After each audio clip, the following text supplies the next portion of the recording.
What is that quality? I want to take you back to Ayatollah Gulpaygani, and in one of his speeches, he tells us what that quality is. He says that back in the day, when I was younger, I had a person who would study with me. He was my fellow student. We would study together. And that person, and he says, was very hardworking. He was more hardworking than I was. For about 40, 50 years, we'd lost contact. I'd come back to Qum, I'd lost contact. He says, one day a person calls me, and he says, your friend is dying. Come and see him. Ayatollah Gulbaykani said, we used to study together. We were friends. He was a hard worker. He was a mujtahid. Ayatollah Gulbaykani says, let me go and see him. Ayatollah Gulbaykani walks through the door. He sees his friend is lying there about to die. His friend looks up at him and says, who's here?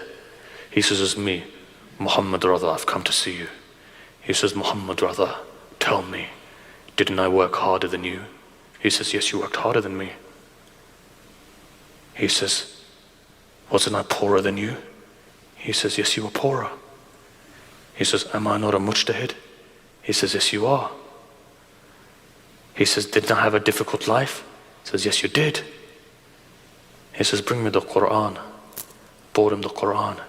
Opens up the Quran, spits in the Quran, says, Allah has done an injustice to me. He says, why?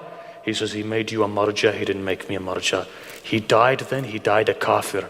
Ayatollah Gulbaykani said, I didn't even go to his burial because he died a kafir. Why? What was that quality he had? Jealousy. Jealousy. Look inside of yourself now and see, do I have that quality of jealousy? What does jealousy mean?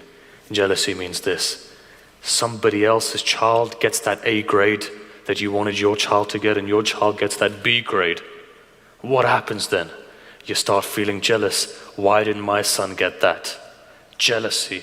Another part of jealousy: a person buys a nice car. You don't have the money for that nice car. You're feeling jealous. The minute, God forbid, he crashes it, you go to him and you say to him, look, I'm so sorry you crashed your car, but inside of you, yes, he's crashed his car. Now I've got we're now equal playing level. Jealousy destroys you.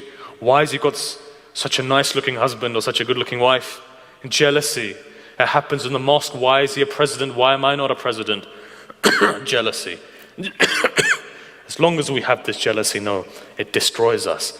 Take the jealousy out of your heart. Know one thing: risk is from Allah. If a person is richer than you, it doesn't make a difference. Allah will give you that risk. Allah will give you good children. It is about that connection with God. What is the one thing that will benefit you? Inna akramakum indallahi yataqakum. That person who has taqwa in the eyes of God is the most holy, is mukarram in the eyes of God. That is that person. So remember one thing: next time those jealous thoughts come into your mind, la hawla wa la quwwata illa billah. It says in the tradition, right, if you go back and say, when the Urafa were asked, it says that when we have these satanic thoughts coming into our mind, what is the one thing that we should do? The Urafa reply, they say, then start reciting La ilaha illallah, because you are cutting the foundations of these satanic thoughts. In the same way, La hawla wa la quwwata illa billah. Urafa say, recite this. Whenever you have negativity in your mind, whenever that negativity comes, whenever that jealousy comes, whenever those thoughts come, many people, they say that we have negative thoughts that come into our minds. How should we remove them? Start reciting La ilaha illallah at that point when it comes.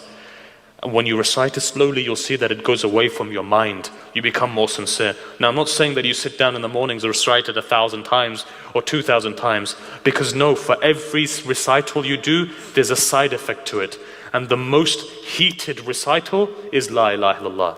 It's the most tawheedi dhikr. One of